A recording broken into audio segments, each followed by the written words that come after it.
Dalawa raw ang nakahanda ng kasuhan ng ombudsman dahil sa isyu ng korupsyon sa flood control projects. At bagamat hindi pinanglanan, ang isa sa tinutukoy ay isang senador dahil pinapigilan daw ito kay Senate President Tito Soto na makalabas ng bansa. Nakatutok si Jonathan Andal.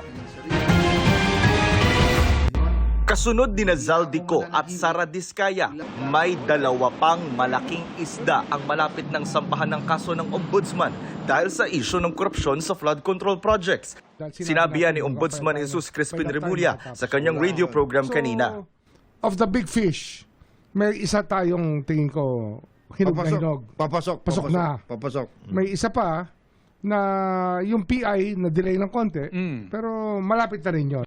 Marami pa tayong ibang inaay na ibang cases. Kaya within the next few days, marami ipa-file. Sandigan tsaka sa RTC. Regular. Sa RTC.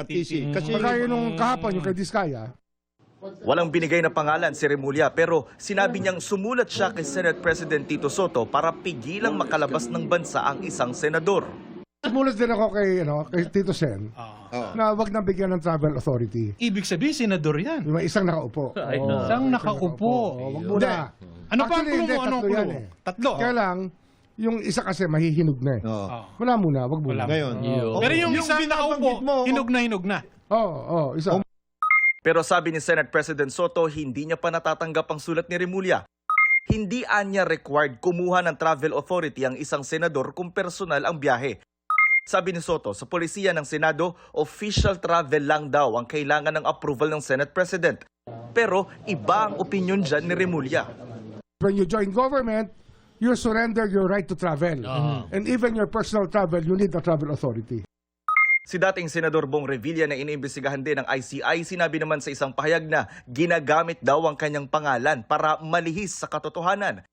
Hindi raw siya umurong noon at hindi uurong ngayon. Aniya, nasa panig niya ang katotohanan. Sinabi rin ni Remulla na under investigation si dating Undersecretary Terence Calatrava. Wala siyang binigay na detalye kaugnay nito.